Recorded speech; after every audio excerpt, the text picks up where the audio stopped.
Baik, Assalamualaikum warahmatullahi wabarakatuh. Bismillahirrahmanirrahim.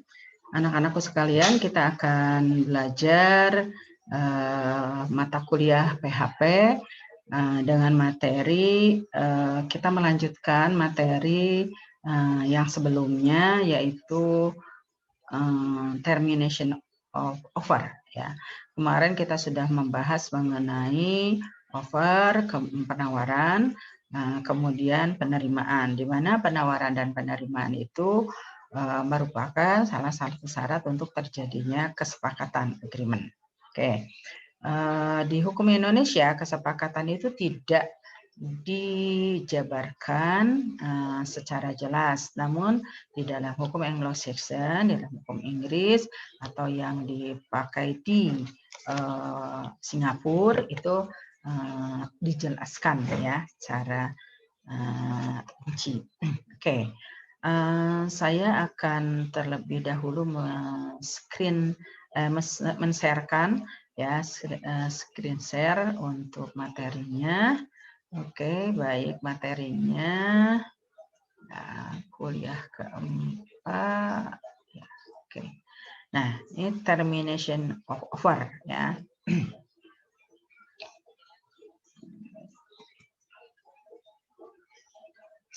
So, termination, oke.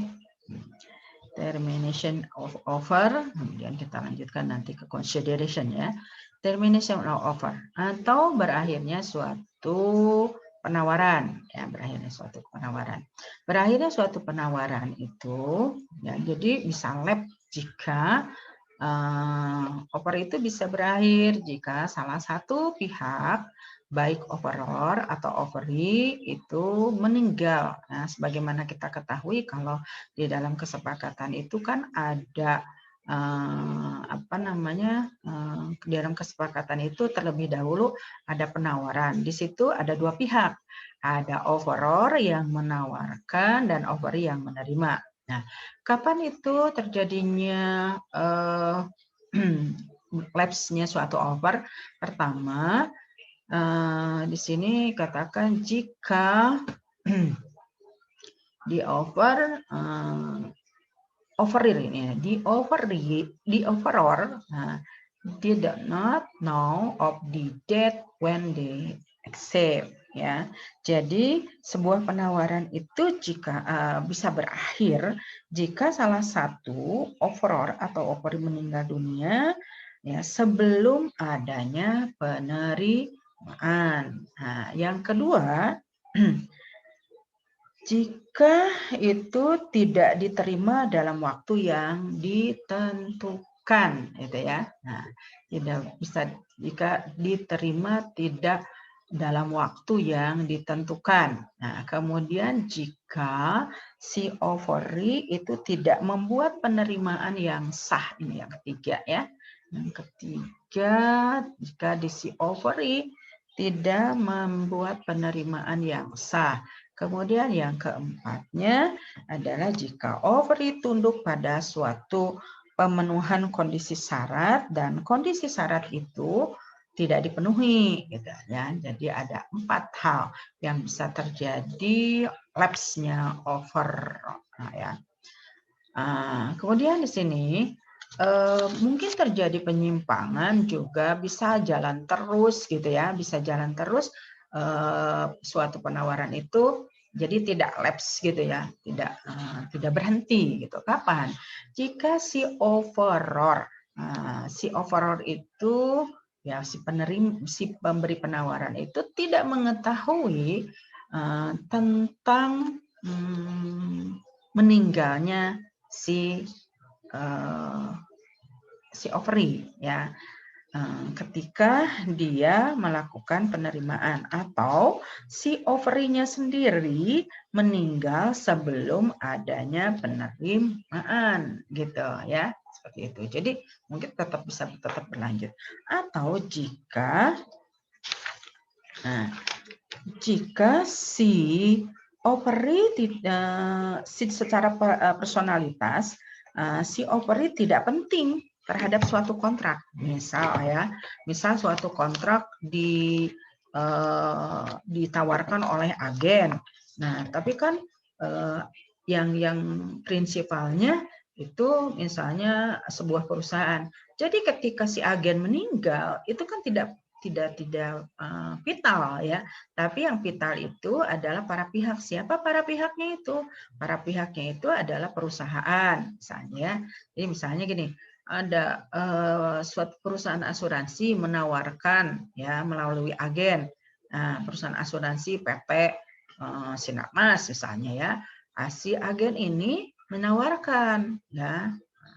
Kemudian ketika sudah menawarkan ternyata ya ketika sudah menawarkan belum juga diterima misalnya ya.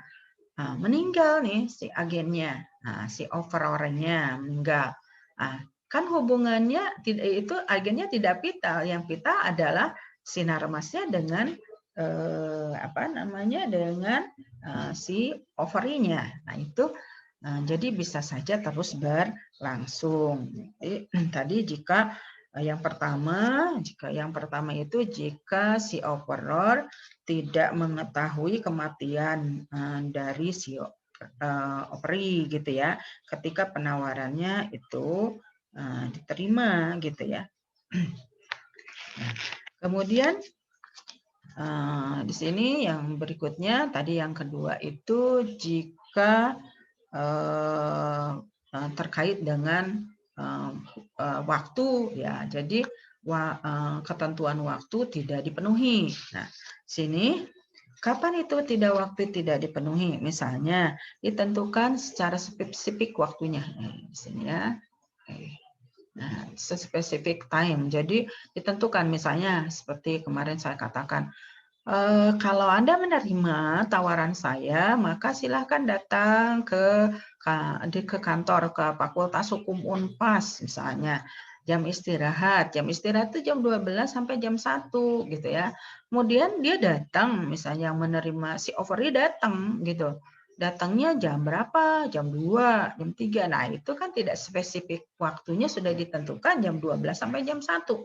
Nah, artinya itu bisa lapse overnya. Nah, atau bisa dengan ketentuan waktu yang wajar ya. Misalnya, tidak wajar kalau misalnya kita mengatakan misalnya kalau di sini ya, di sini contohnya jika ada penawaran, penawarannya berupa saham, waktu 5 bulan itu bukan suatu yang reasonable kalau menyatakan, oh berarti dia tidak menerima penawaran penjualan saham saya gitu ya, seperti itu. Kemudian yang ketiganya, the offer does not make a valid acceptance. Misalnya nih ya, kalau ada counter offer. Nah, counter offer itu jika masih ada nawar-nawar gitu ya, kalau di dalam Indonesia masih membuat penawaran, misalnya yang kemarin dijual ya, yang tempo hari minggu lalu kita mengatakan bahwa ada counter offer. Apa itu counter offer? Kalau misalnya ada penawaran dijual sebuah rumah seharga 10.000 euro misalnya, ditawar gitu, boleh enggak 9 euro gitu, 9.000 euro. Nah, itu berarti counter offer. Jadi tidak sesuai dengan apa yang dipersyaratkan ya, misalnya ya. Nah, kemudian di sini yang keempatnya. Nah, ya, keempatnya misalnya sini yang keempat itu yang keempat itu adalah jika ada suatu persyaratan yang harus dipenuhi, tapi dia tidak gitu dalam penawarannya tidak dilakukan. Misalnya, kalau disampaikan penawaran penjualan rumah, ya, maka di sini kan harus ada didukung dengan bukti surat gitu ya, misalnya sertifikat. Nah, itu berarti tidak dibuat suatu kondisinya tidak dipenuhi. Nah, misalnya di sini diberikan judulnya suatu kontrak ya, suatu offer misalnya tidak dibuat dalam under seal gitu ya. Nah, kemudian revocation. Apa revocation? Revocation itu adalah sebuah pencabutan gitu ya, pencabutan. Nah, pencabutan dari sebuah penawaran. Nah, di dalam buku dikatakan, nah Anda lihat di bukunya di halaman berapa nih? 102 ya. Saya sudah berikan bahannya di 102 sudah di copy ya, Anda harus pelajari. Nah, di 102 itu dikata. Nah, di sini ada revocation ya, revocation 103 ya. 103. Oke. Revocation ya. An offer may be revocate at any time before acceptance. Jadi di situ penawaran itu setiap saat itu bisa dicabut ya sebelum adanya penerimaan gitu ya. Nah, kemudian di sini namun persyaratannya bahwa harus ya pencabutan itu, revocation itu must be communicated. Jadi mesti dikomunikasikan ya sampai gitu si offeringnya mengerti bahwa itu sudah dicabut gitu ya.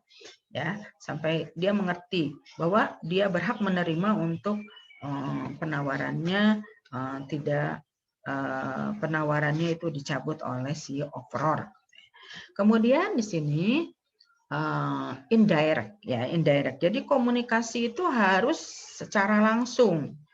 Jika misalnya begini, nah di sini jika si offeri itu ya, jika si offeri ya, si offeri itu hanya mendengar. Jadi si penerima itu hanya mendengar, misalkan gini. Dia ditawarkan A menawarkan kepada B, kan A itu sebagai offeror, B-nya sebagai offeree. Nah, kemudian si B itu mengatakan, oh itu kan jual rumahnya itu katanya si tetangganya dijual gitu, sudah dijual. Itu kan hanya mendengar. Nah, belum dia disampaikan oleh si A secara langsung bahwa penerimaan penawarannya itu dicabut seperti itu ya. Nah, itu termination of offer. Silakan kalau nanti ada pertanyaan di pertemuan berikutnya ya ketika kita sinkronus. Oke, kita lanjut ke consideration kalau bisa memungkinkan ke priority of contract dan capacity gitu ya. Nah, sekarang kita lihat ke consideration. Apa itu consideration ya? Sebagaimana pernah saya sampaikan bahwa di Indonesia itu tidak ada pengaturan mengenai atau padanannya belum ada ya untuk consideration. Maka kita pakai istilahnya tetap consideration aja gitu ya. Nah, consideration kalau misalnya kita lihat di ini ya, ini kita akan bahas adalah meaning of valuable consideration. Consideration itu ada dua ya, consideration is of two kind, terus adequacy of consideration ya. Kecukupan jelas dan pasti tidak samar itu nanti jelasinnya. Kemudian ada karakteristik of consideration. Nah, ya. Nah, apa itu consideration? Kalau misalnya Anda dilihat di halaman 105, ya itu ada meaning of valuable consideration. Nah, jadi apa itu consideration yang mempunyai value, nilai? Nah, ini bisa dilihat dari sejauh mana si consideration itu memberikan manfaat, keuntungan, dan beban tanggung jawab. Nah, sebagaimana kemarin kita contohkan misalnya, ada perjanjian jual beli. Nah, ada transaksi jual beli. Di situ ada si penjual, ada si pembeli. Nah, kalau kita di Indonesia kan ada namanya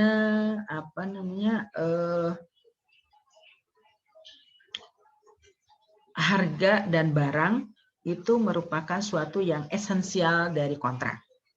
Nah, kalau di dalam hukum Anglo-Saxon ya, harga dan barang itu adalah consideration. Nah, sesuatu yang dipertukarkan adalah consideration.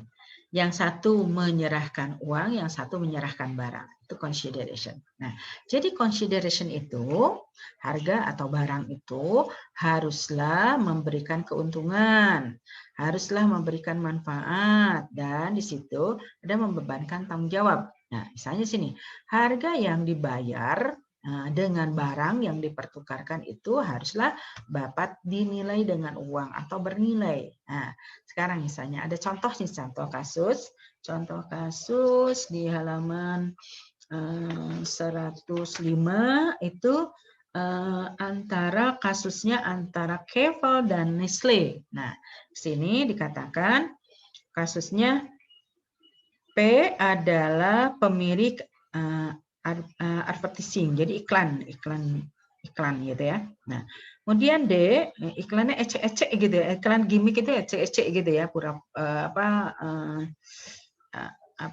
bukan ya, ecek-ecek itu diada-ada gitu ya. Nah, D menawarkan rekaman nada Roxin,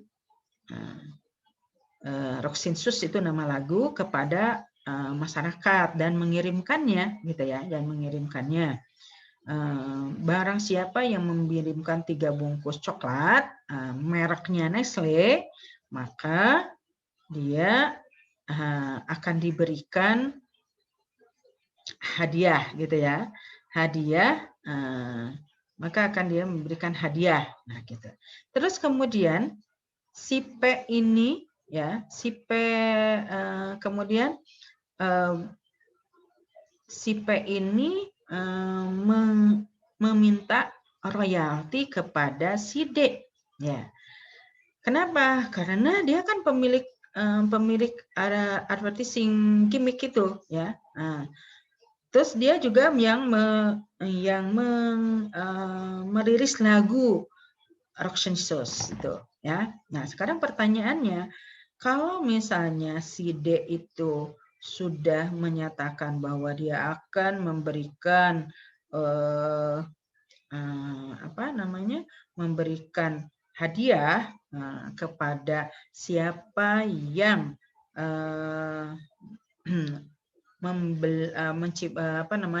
menciptakan si lagu, maka apakah sekarang si P itu sebagai pencipta lagu berhak nggak atas royalti? Nah, gitu ya. Maka hakim menyatakan bahwa pembungkus, kan bungkusnya mereknya Nestle gitu. Apakah pembungkus itu merupakan bagian dari consideration? Nah, di sini dikatakan bahwa pembungkus itu memang tidak bernilai bagi Nestle, ya, karena dibuang aja. Tapi karena ada iklan seperti tersebut, maka pembungkus menjadi suatu consideration, bernilai karena tadi akan mendapatkan hadiah gitu ya. Kemudian di sini kita lanjut ke consideration, itu ada 2 jenis ya, ada 2 jenis. Pertama, executive consideration dan executory consideration. Nah, yang dimaksud dengan executive consideration, misalnya kita lihat ini ya, ada perjanjian jual beli misalnya ya, ketika si penjual itu menyatakan menerima suatu harga dari si pembeli dan si penjual menyatakan barangnya nanti akan diserahkan kemudian. Nah, maka di sini si yang membayar duluan itu berarti si pembeli itu melakukan executive consideration. Jadi sudah lampau. Jadi dibayar dulu kan, uang itu adalah ketika dia melakukan pembayaran itu masuk ke dalam executive consideration. Sedangkan barang yang akan diserahkan kemudian itu masuk ke dalam executory consideration. Nah, ya seperti itu. Nah, kemudian di sini kita lihat juga adequacy of consideration. Nah, dikatakan bahwa untuk suatu consideration itu mengikat, maka dia harus punya kecukupan. Jadi consideration misalnya tadi yang dipertukarkan itu haruslah punya kecukupan, bernilai, ya jelas, ya pasti tidak samar. Nah, misalnya begini, apa yang tidak samar? Misalnya ada seorang anak mengatakan kepada bapaknya, ya, son, thank you for me to stop being 9 cents. Ya, misalnya janji seorang anak mengatakan, Pak, saya nggak usah lagi dikasih uang saku. Saya nggak akan membebani ayah lagi. Pak, kalau saya nanti sudah lulus, ya sudah lulus dan sudah bekerja, saya nggak akan membebani ayah lagi. Nyatanya dia masih kuliah gitu. Nah itu kan samar ya, janji yang samar. Nah karena dia masih kuliah, jadi masih membebani. Oke. Sekarang kita lihat ada karakteristik of consideration ya. Karakteristik of consideration itu pertama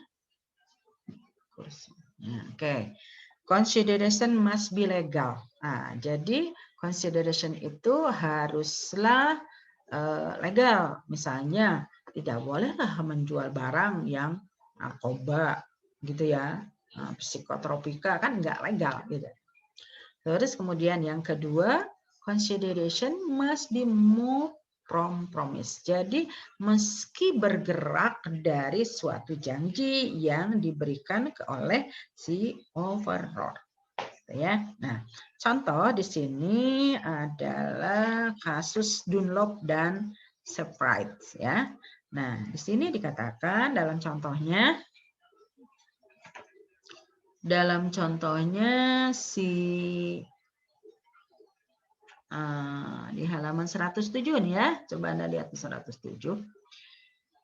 D memasok barang untuk grosirnya X. D memasok barang untuk grosir X. Berarti di sini terjadi perjanjian antara si D dan X. Nah, X berjanji kepada D untuk tidak menjual kembali barangnya di bawah harga yang di bawah harga. Nah, tidak menjual kembali barangnya di bawah harga. Ya, kalau di dalam hukum persaingan usaha itu ada di pasal 17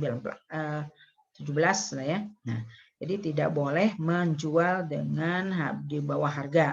Nah, tapi kemudian X menjual lagi barang itu gitu ya kepada S. Nah, tapi dia menjualnya si S ini kemudian dia menjual dengan di bawah harga, padahal X juga mengatakan hal yang sama.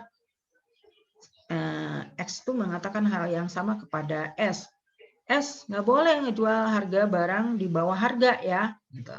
Tapi S sendiri menjual. Ya.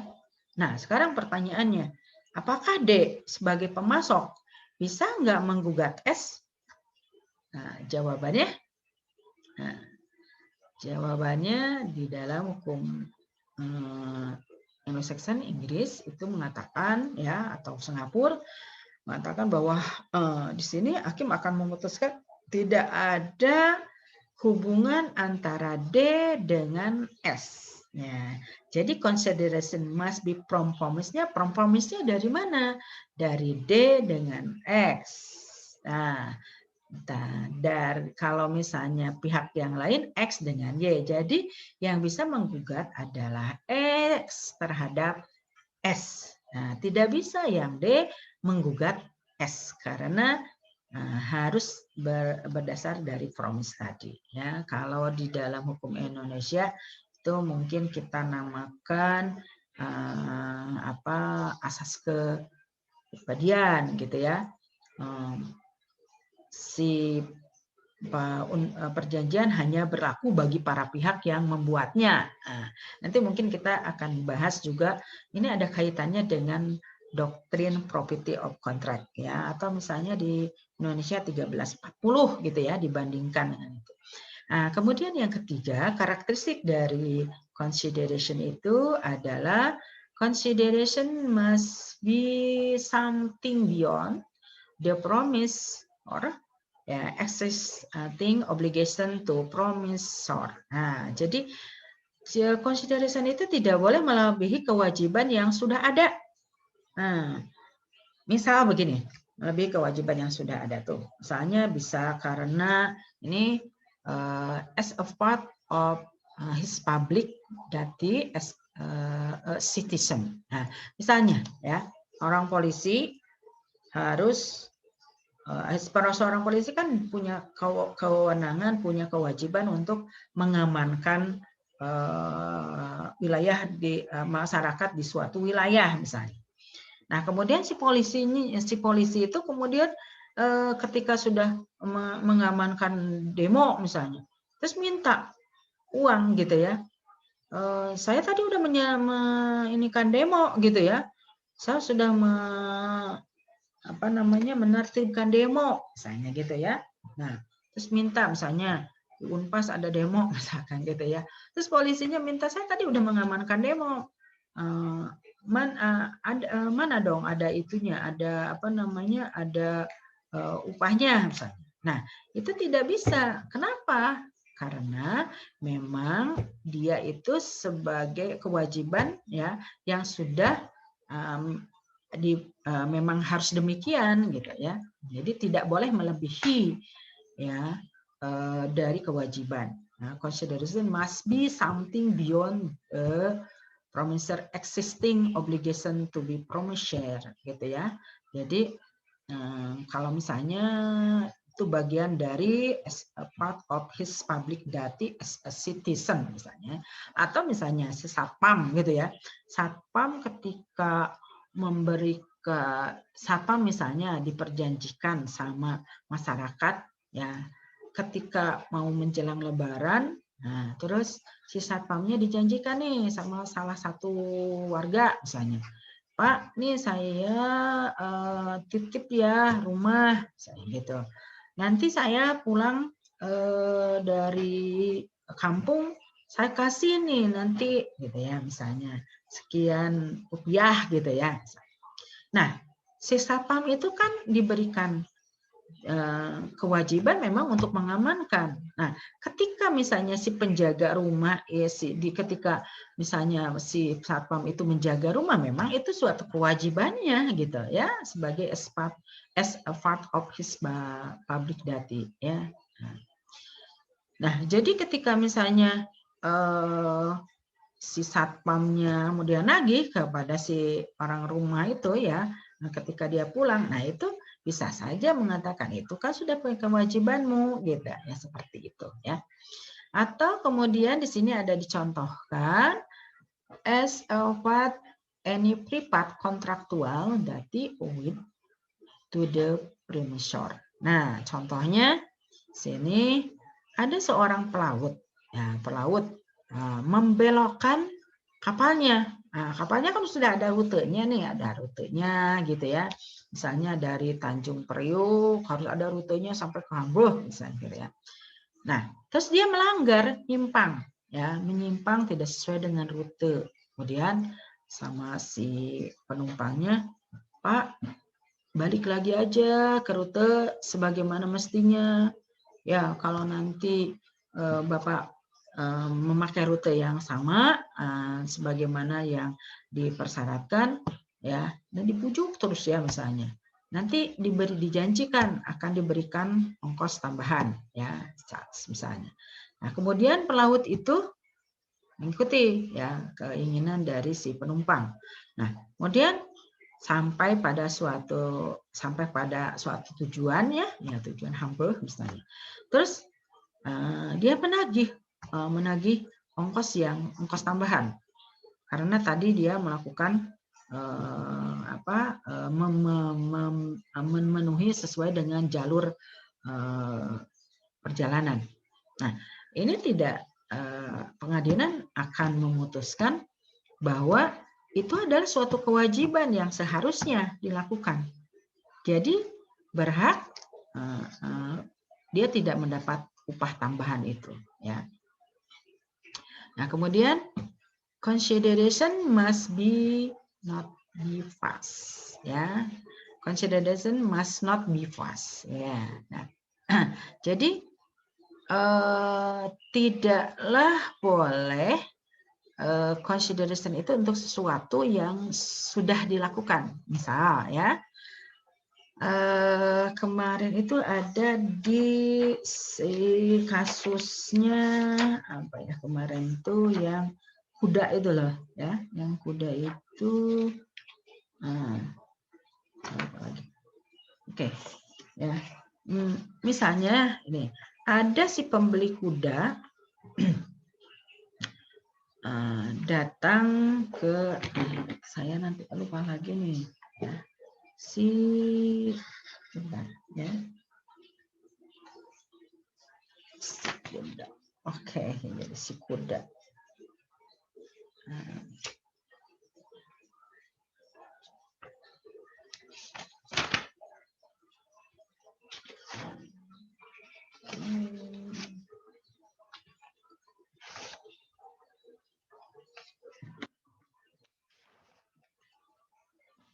Nah, belum ketemu nih ininya, ini contoh kasusnya.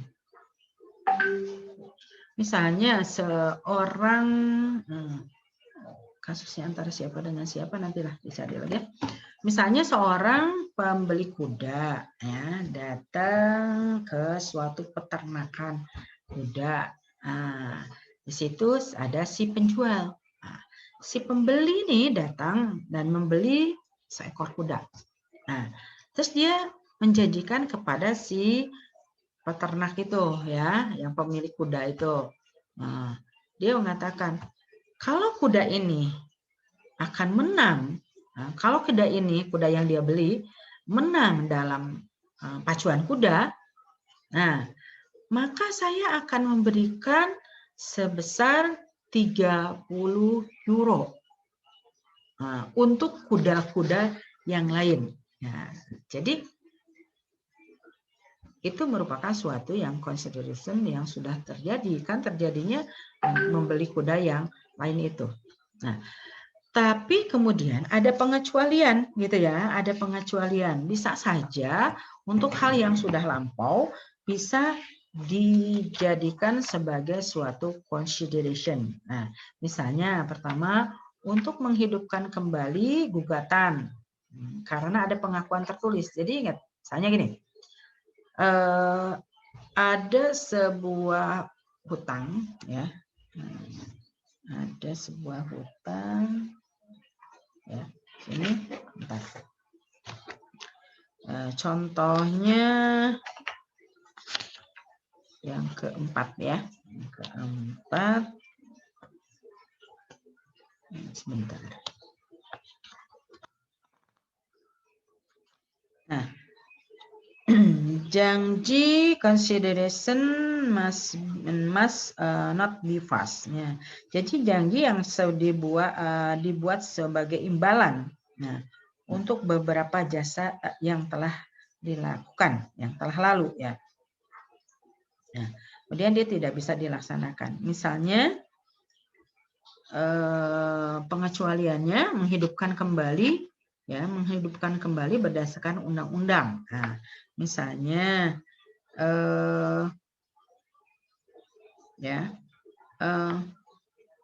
apabila diberikan tanggapan, ya, bahwa akan dihidupkan kembali suatu janji, misalnya, ya, misalnya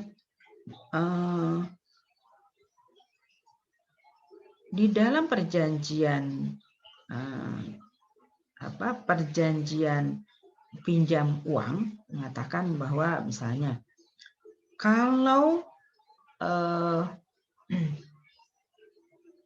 sewa menyewa, kalau misalnya dalam perjanjian pinjam uang, nah kemudian dikatakan jika dalam masa pandemi COVID ini, maka pembayaran hutangnya akan dikurangi, gitu ya. Misalnya tidak usah dibayar bunga. Nah, masa pandemi COVID, selama masa pandemi COVID, maka akan dibebaskan dari bunga, misalnya, ya, dari bunga bank misalnya, gitu ya. Kemarin kan ada beberapa ketentuan di Indonesia mengatakan adanya keistimewaan dari penerima kredit itu untuk tidak diberikan akan bunga, misalnya, ya, bunga kredit. Nah, kemudian itu kan diadakan selama masa pandemi COVID. Nah, kemudian, itu keluarkan misalnya POJK selama masa pandemi COVID. Nah, kemudian dikeluarkan lagi setelah selesai, ya, selesai COVID-nya, misal pandemi COVID-nya sudah selesai. Nah, maka kan kondisinya sudah tidak lagi pandemi. Nah, dicabut tuh misalnya, ya. Nah, dicabut sama POJK, sama OJK, dikeluarkan lagi POJK. Nah, mengatakan diberlakukan kembali, ya, untuk pengenaan bunga bank misalnya, seperti itu, ya. Atau misalnya di sini surat berharga tidak didukung oleh utang yang telah ada. Nah, misalnya gini, pembayaran yang telah jatuh tempo, ya, misalnya yang telah jatuh tempo. Nah, bisa saja dihidupkan kembali, ya, karena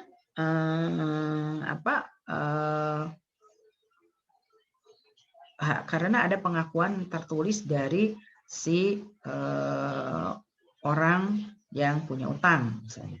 Nah, atau contohnya di sini yang lain, ya, yang ketiga, contoh yang lainnya, misalnya A meminta B untuk menggunakan pengaruh kedekatannya dengan raja. Nah, kalau yang di sini, ya, yang di buku,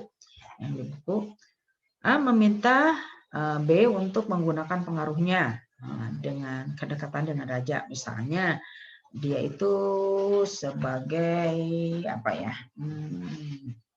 among, gitu ya, misalnya. Nah, kemudian karena kejahatan yang dia lakukan oleh si A,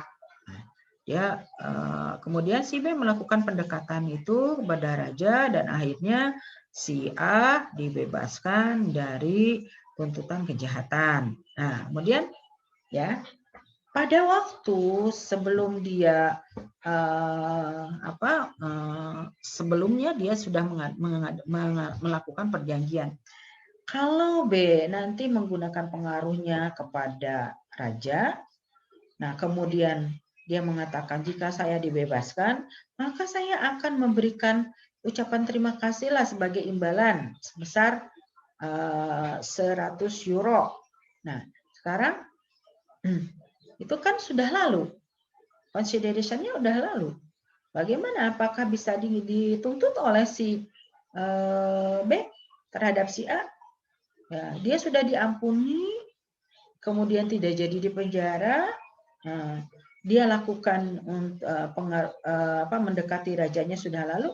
Apakah dapat diajukan ke pengadilan kalau dia tidak membayar 100 euro?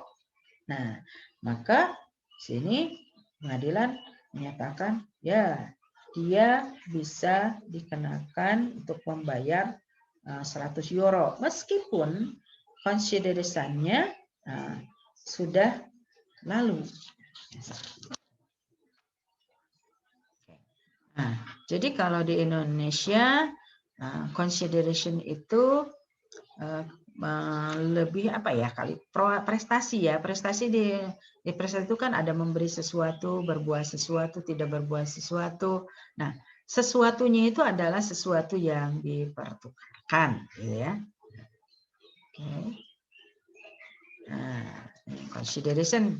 Nah, jadi tadi seperti saya katakan di awal bahwa consideration itu haruslah berkaitan, harus adanya harus berkaitan dengan adanya keuntungan, kerugian, beban tanggung jawab, dan sebagainya. Ya, nah, kemudian kita lihat kalau misalnya kita lihat di dalam tadi tayangan yang tadi yang ini ya, nah, misalnya ini berkaitan dengan propriety of contract. Nah, kalau di dalam hukum Indonesia mungkin itu asas kepribadian. Ya, pasal 13, 38 ayat ke-1. Perjanjian hanya berlaku bagi para pihak yang membuatnya. Ayat 1340. Perjanjian sebagai 1338 ayat 1 ya. Perjanjian itu sebagai undang-undang bagi mereka yang membuatnya, gitu ya. Nah, property of contract ya. Kemudian capacity ya, yang kita bahas adalah consideration, property of contract dan capacity. Capacity itu apa? Capacity itu kemampuan ya, kemampuan untuk membuat kontrak. Nah, siapa yang harus punya kemampuan ya? Subjek hukum. Ya, subjek hukumnya kan ada manusia, ada badan hukum. Nah, jadi kalau kita tarik yang tadi itu, nah, pertama bahwa consideration itu jadi ada persoalan tentang apa pengertiannya, kemudian consideration itu mesti punya hubungan timbal balik, kemudian ada karakteristik dari consideration, tapi juga ada exception, ada pengecualian ya. Nah, tadi dikatakan consideration itu mesti bernilai. Nah, ya dapat terdiri dari beberapa hak ya. Nah, bunga-bunga atau bisa berupa bunga atau bisa berupa keuntungan ya. Nah, bisa berupa benefit ya yang diperoleh pihak lain. Nah, bisa juga kerugian, bisa juga kehilangan atau tanggung jawab untuk membayar kerugian kepada pihak lain. Nah, jadi lebih mudahnya menelaah tentang consideration itu, misalnya di dalam perjanjian jual beli ada harga dan ada objek. Nah, jadi ada sesuatu yang dipertukarkan, ya, atau bargaining gitu. Kemudian, untuk memenuhi ketentuan hukum Inggris, tentu sini consideration itu harus bernilai tadi ya, yang sesuatu yang dapat dinilai dari segi uang, ya, atau bernilai uang sekecil apapun itu harus ada. Nah, tapi kemarin kita sudah membahas ya terkecuali untuk yang hibah misalnya ya. Jadi untuk mengganti consideration itu haruslah pakai deed ya, akta. Oke, nah tadi ya consideration itu ada yang executed, ada dua jenis, ada executed consideration, ada executory consideration. Kalau executed itu berarti udah lampau, berarti misalnya tadi bayar duluan, barang diserahkan kemudian. Nah, si yang membayar duluan, beli misalnya, maka itu melakukan executed consideration. Nah, misalnya tadi si X membayar penjaga toko atau pemilik toko. Nah, sekarang untuk bayar itu akan dikirim nanti ya, barangnya akan dikirim nanti. Nah, maka di sini masuk ke dalam X itu sebagai si pembeli melakukan executed consideration. Nah, kalau executory itu sih yang punya toko ya, yang akan menyerahkan di kemudian hari gitu ya. Nah, kemudian di sini contoh ya, ini ada pembeli bayar. Ini bentuk consideration-nya ya. Bentuk consideration-nya ada penyerahan yang dilakukan oleh si penjual atas objeknya dari perjanjian itu merupakan consideration. Nah, dan pembayaran itu merupakan consideration dari si pembeli. Nah, kemudian consideration itu promise as consideration bilateral contract dan ada unilateral contract ya. Nah, di sini pembayaran diberikan pada saat yang bersamaan itu adalah bilateral. Pada saat yang bersamaan. Kemudian pembayaran dilakukan secara tidak bersamaan, berbeda waktu, itu unilateral consideration. Skemanya bisa seperti itu. Ya, jadi kalau misalnya di dalam suatu kesepakatan tidak ada consideration, maka akibatnya ya, kalau tidak ada consideration maka akibatnya tidak akan menimbulkan akibat hukum. Nah, itu ya, tidak akan. Nah, maka di sini untuk itu salah satu pihak dapat saja tidak melakukan kewajiban.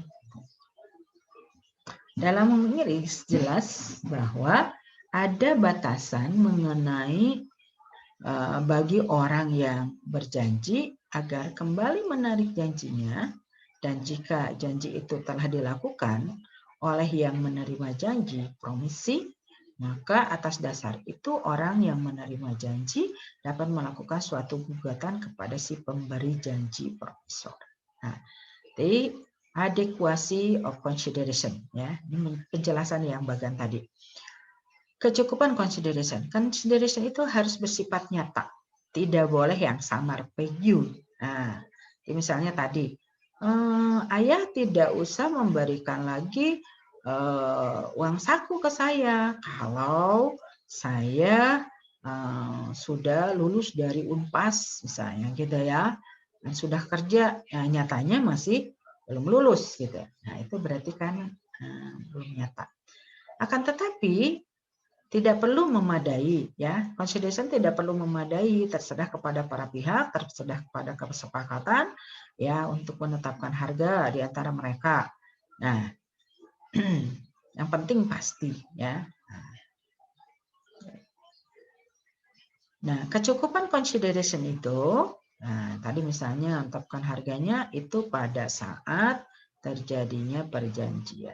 Nah, karakteristiknya tadi ya, ada consideration must be legal. Nah, jadi haruslah misalnya barang itu harus legal, uang harus legal. Tidak boleh uang palsu gitu ya. Barangnya misalnya barang narkoba gitu. Kemudian consideration must be move from promise. Jadi harus berakar atau berparalel dengan apa yang diperjanjikan. Jadi kalau misalnya tidak sesuai dengan yang diperjanjikan, itu bisa katakan counter offer.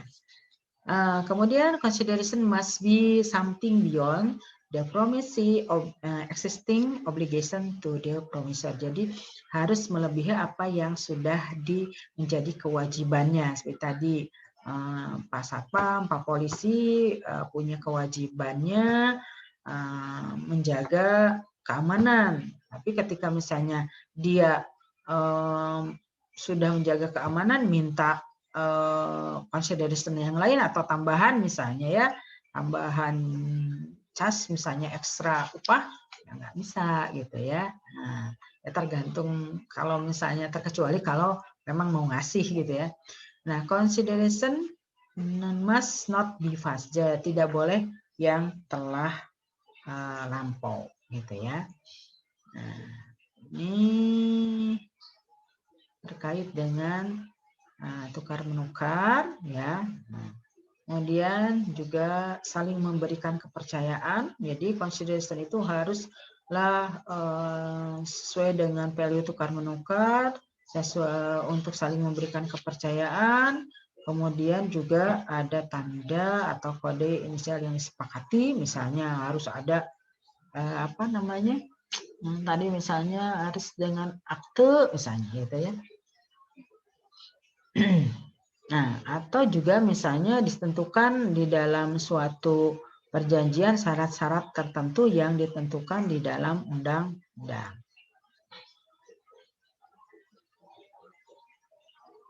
Nah, tadi ini consideration must be something beyond promises exist obligation promisor ya.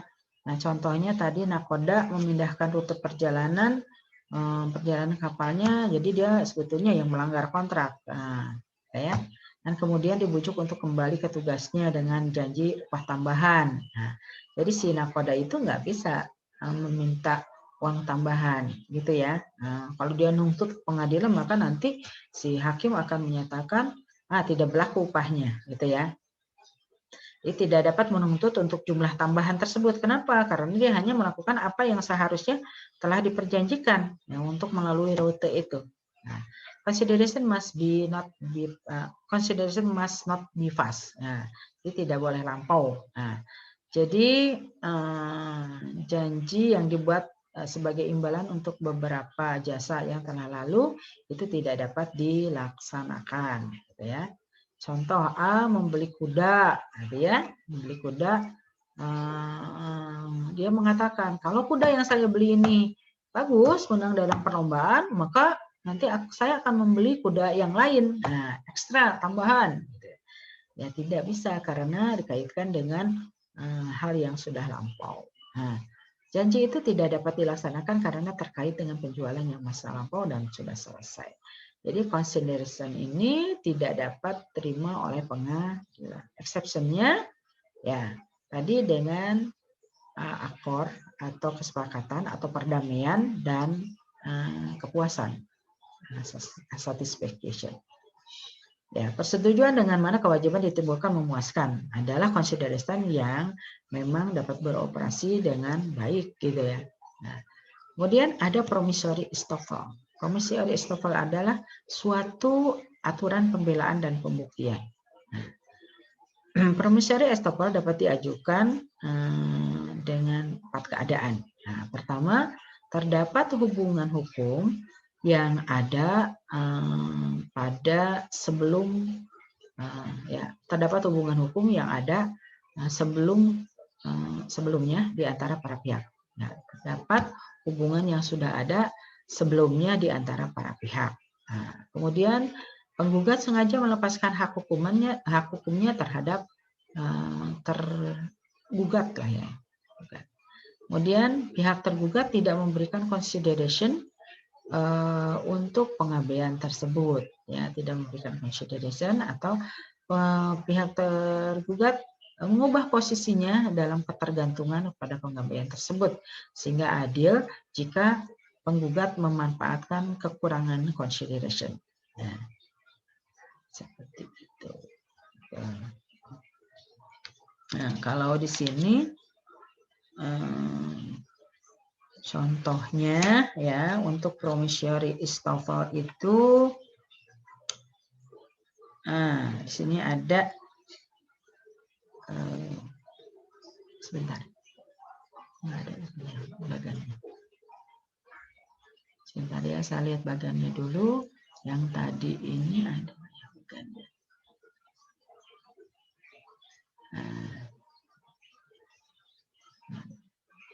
Oke lah. Kita bacakan aja yang di halaman promissory estoppel.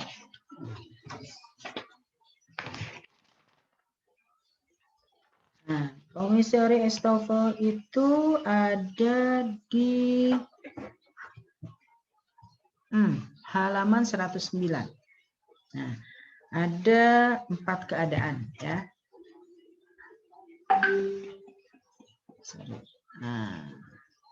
Promissory estoppel. Nah, 4 keadaan.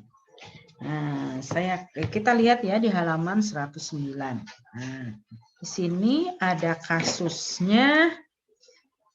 Misalnya di sini. A menyerahkan rumah ke B dengan sewanya sebesar 2.500 euro. Dan disetujui untuk menerima setengahnya saja dari jumlah tersebut selama masa-masa perang. Nah, ini kayak tadi selama masa-masa pandemi misalnya gitu ya. Kalau ini masa perang. Dan B memanfaatkan janji itu. Dia menggunakan manfaat janji dari si A ya. Misalnya dia bayarnya 1.250 euro gitu ya. Ini untuk menjelaskan yang satu ya, contoh yang menjelaskan. Nah, B kemudian tidak berusaha menunaikan kewajiban sewa penuh, jadi tidak mau membayarkan sewa penuh meskipun perang sudah selesai. Nah, perang sudah selesai. Ya, kalau tadi pandemi sudah selesai. Nah, sekarang A kembali menagih janjinya ya untuk menuntut B membayar seluruh hutang. Nah, di hutangnya tadi kan sewanya 2.500 euro. Nah, selama tahun-tahun perang. Nah, tapi kan sudah selesai perangnya, maka pengadilan itu akan menyatakan ya memang harus dipenuhi penuh sekarang karena sudah tidak terjadi perangnya. Ya, kemudian di sini ada lagi contoh yang lain adalah H W ya nih. W diceraikan H. Nah, ya diceraikan H. Dan sebelum terjadinya perceraian mutlak, misalnya pada waktu proses misalnya di pengadilan belum terjadi ada putusan pengadilan, tapi kemudian dia mengatakan berjanji saya akan membayarkan ya H itu berjanji kepada istrinya saya H itu suaminya lah H diceraikan suaminya namanya W ya. Nah, si W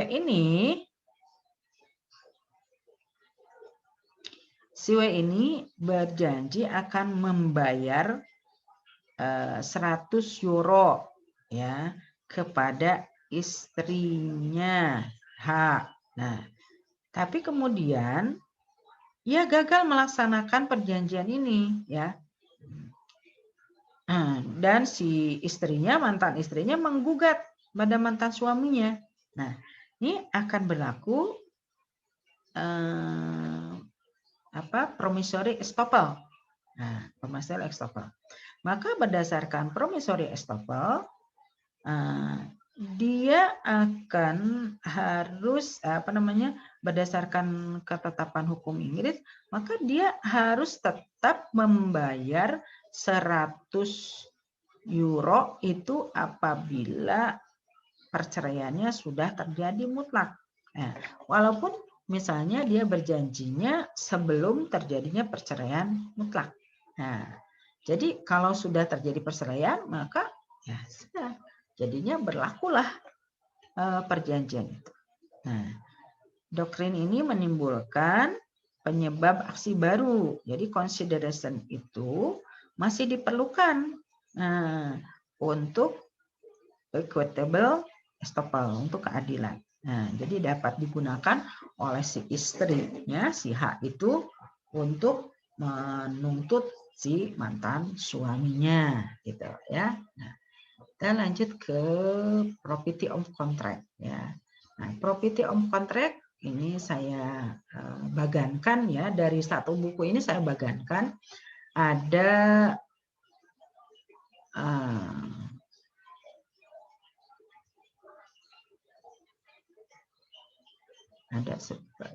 oke.